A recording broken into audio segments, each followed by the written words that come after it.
I got to tell you, it's where it all starts. Classify your data. Do you have your data classified? Do you even know what data you have?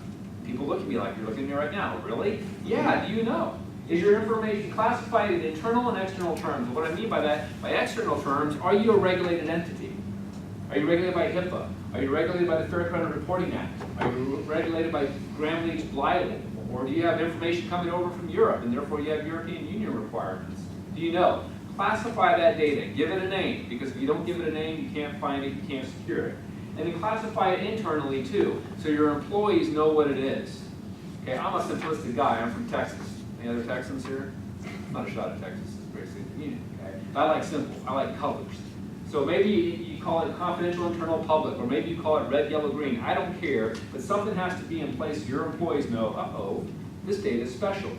This data doesn't leave our building. This data doesn't go on a USB port. This data doesn't leave our system unless it's encrypted. Okay? There has to be a way internally for your people to manage that data because they're the ones that will make the best choices or the worst choices based on how you put your program in place. And once you've got your data, when you go home and you find all your data, map it. Where does it live and breathe? Okay? A great place to start is IT. Sure, they have a network that can show you all the servers, all the places it goes, whether it goes out to the cloud, whether it's in the server closet.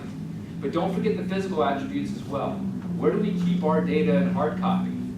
Right? Lots of breaches, 74 boxes of medical records walked off. That's hard copy. There's nothing technical about that. Where does your data live? Do you know? Is it secure? Is a third party got it secure? Do you have a contract with that third party? If you can't map your data and locate it, you can't secure it. Okay? Here's your own benefit. When you have a breach at 4:30 on a Friday, because they always happen at 4:30 on a Friday, and it's this server over here that gets hit, this one over here in your annex, and it gets hit, and it's hacked, and data's been exfiltrated. You know that much at 4:30 on a Friday. If you know, well, who cares? Those are the 1979 catalogs we have. We've kept it there forever. We should have gotten rid of it anyways. Let's go home and have a weekend. Because you mapped it and you classified it. You knew what was on that server. It's when you don't know, and it may be catalogs, but if you don't know, guess what? I'm coming in, we're all coming in, we're going to have a whole huge party to figure out whether or not you have an issue. That pays for itself right there. You can say, I got nothing, I'm going home. Invaluable, guys. I'm talking from experience. If I could preach to you, I would get a pulpit. Okay? So once the data you have, once you know the data you have, what you have and where it is, then you got to apply the requirements around it. You have to know the rules. What are your regulatory requirements? If you're regulated by HIPAA, a lot of people like to roll their eyes and go, oh yeah. I say you're blessed because you have an unbelievably robust law that tells you everything you're supposed to do. Not every space is that good. Okay? Yeah, I'm saying HIPAA's good. And by the way, if you go to the doctor and he has 2 keys in HIPAA, find a different doctor. Okay? Legal requirements. What contracts do you have? What insurance policies do you have? What do you say you're supposed to do? PCI is a contract, right? You need to know your PCI standards. That's your other obligation. The law is one, your contracts are another. Okay? And look at the best practices around your data. Again, the benefit is you don't have to rewrite this. This isn't brand new. If you're looking for information security standards, ISO, NIST, are out there that tell you exactly what you're supposed to do with respect to safeguards. You don't have to implement every one of them, but implement ones that are reasonable. More importantly, show me that you at least thought about it. Part of your story to tell. And do a risk analysis. To our points earlier, constantly assess the risk. Once you have a program in place, you develop your policies and procedures, you have all these nice things together in color-coded binders. Okay? Constantly assess the risk. What's changing? We're going to put this new product out here. We're going to launch it on this, we're going to add this server to the system. Wait a minute, what's it going to do? What's it going to break? What's it going to change with respect to the way you use information? And document that ongoing. So when you have a breach, I can come back and look at you and say, yep, they're managing the risk, they've got a story, they know where their data is, they're changing it, they're adjusting it, and they still got breached. It's going to happen. As I said, regulators understand that. Okay? And lastly, implement these safeguards. This is on your checklist, okay? The great thing about administrative, technical, physical safeguards, if you know nothing from me today, know those 3 words. Because they're in every law that's out there pretty much as a framework. Administrative, technical, physical safeguards. Fake it till you make it, folks. Use it and say, oh, he knows what he's talking about, okay? Administrative safeguards, policies, procedures, training. Technical safeguards, all the cool things Travis is talking about. Physical safeguards, old school physical safeguards, locking things up. Amazing what they do. When I was a privacy officer, I'd walk around my office around 5:02 p.m. And it was amazing to me what people would leave out on fax machines and file cabinets, on unlocked screens, because that force field that is the cube let me through. They were amazed that actually happened. Okay, physical safeguards, lock your space up, have people wear ID badges, don't let people in that aren't supposed to be there. When I audit clients, one of the first things I'll do is I'll just walk in like this with a great smile and say, hey, how's it going? They let me right in because I've got a suit on. That's physical safeguards. That's old school stuff. It's amazing if you say, excuse me, are you supposed to be here? I'm a Texan again. Civility is king. That's very important. It's actually a state law. You have to be friendly. It doesn't mean you can't stop someone from walking in. Maintain and monitor. This is never going to stop. Just keep up with it, keep up with it, keep up with it, because the risk today is going to be different tomorrow. The numbers that Joe shared, 1.5 billion records, that happened in the last couple of years as part of Yahoo. Okay, it's only going to get worse. So keep up with the practice. Don't be satisfied with what you've got. Implement a risk-based system. You're not going to get everything, but get the big things, and your business will stay in existence, which is nice. That's the whole goal. All right, security. That's not me, right? We're talking. That's it. Yeah. Thank you, Scott. Okay, good. I want to make sure. I can talk security, but I want to. Well, actually, went out of my sales. I didn't mean to take that.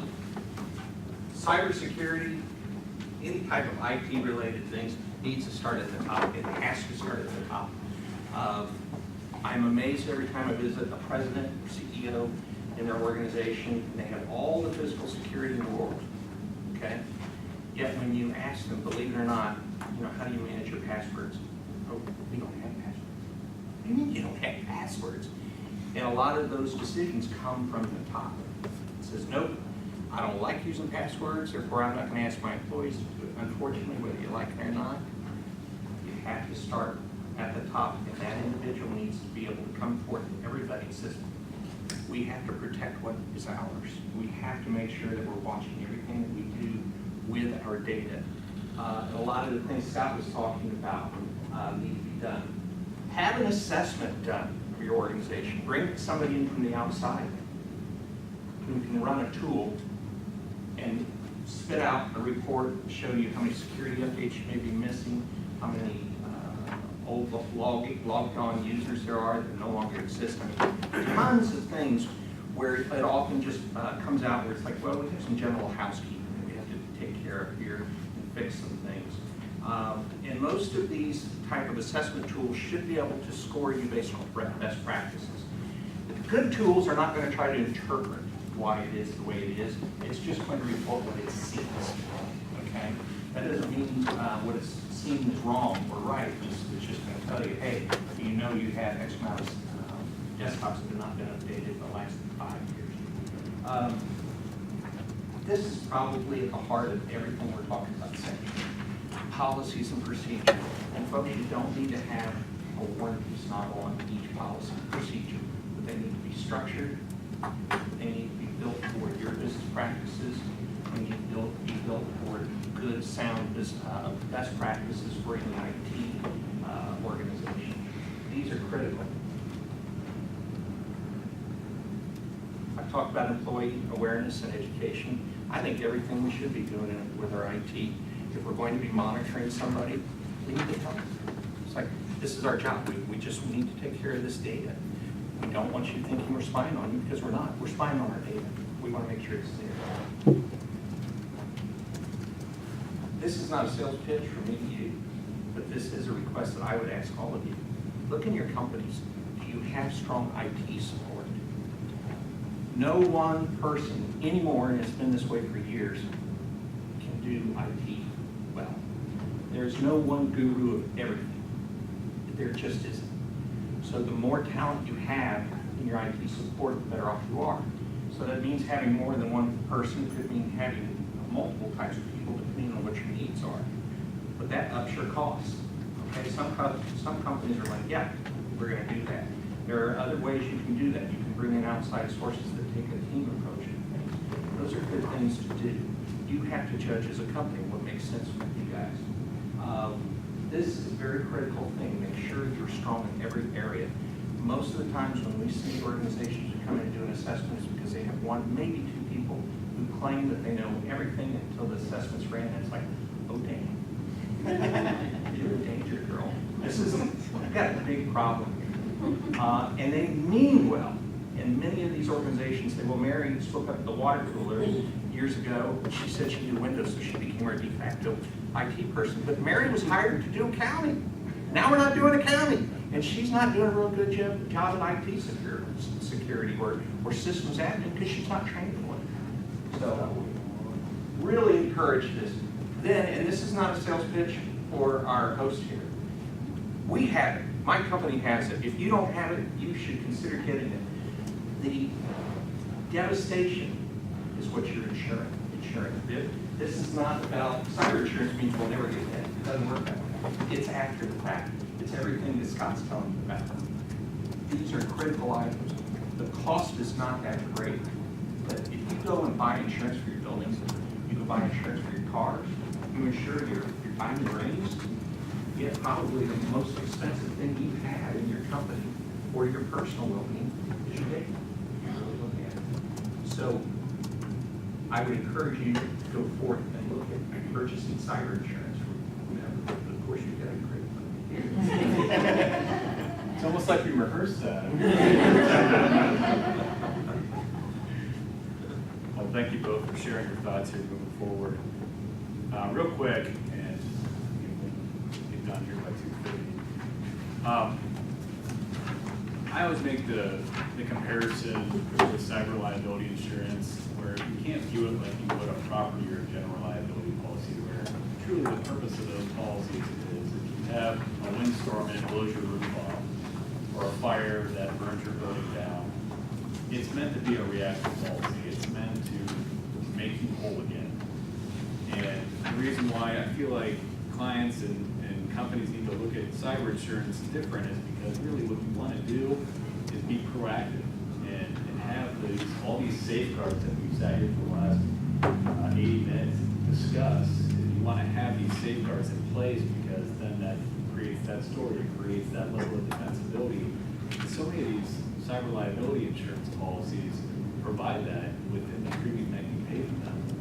They give you access to people like, I won't say Alex necessarily, his cell phone's the last slide, his personal email, but it gives you access to people like that, whether directly or email or whatever, to where you can really play off of their expertise and ask these questions. And so cyber liability insurance is no different than any policy where there's a broad spectrum of, hey, here's bare bones, if you just simply want to have a policy in place that's going to give you kind of catastrophic coverage if something goes down, or there's something much, much more broad and expansive where if you want to have that partner that helps you develop these policies, helps you develop these employee training seminars, they're out there. And so again, premium costs fluctuate, but again, it's not necessarily,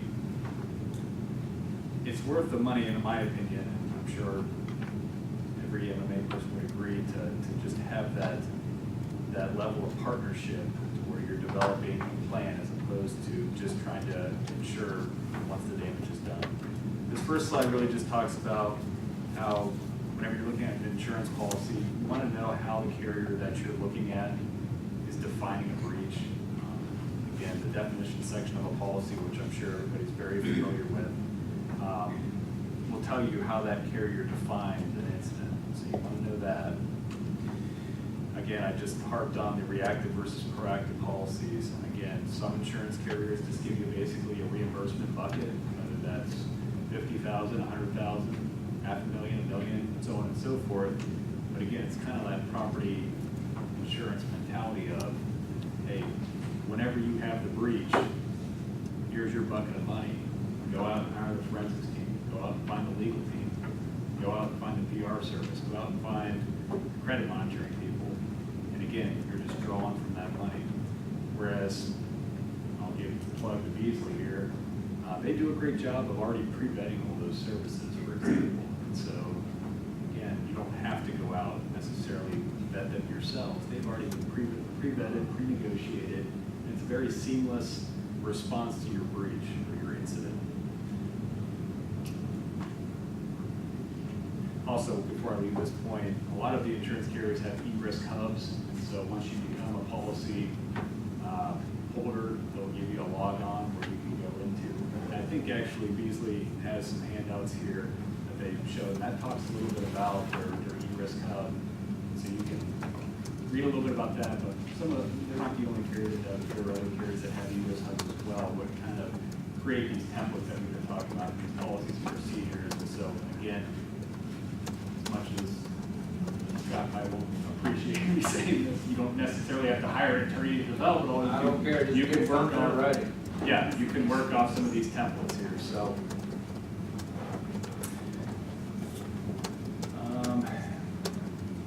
now the last point I really want to make is it's definitely the cool thing in insurance carrier world right now is to just tack on cyber liability coverage. A lot of times you'll see that you might have a $50,000 or $100,000 limit, a really small limit. And outside of that, probably not being enough coverage to begin with. A lot of times it's just third-party coverage. And third-party coverage, really, it's got to be a large breach for that ever to really hit you. There's got to be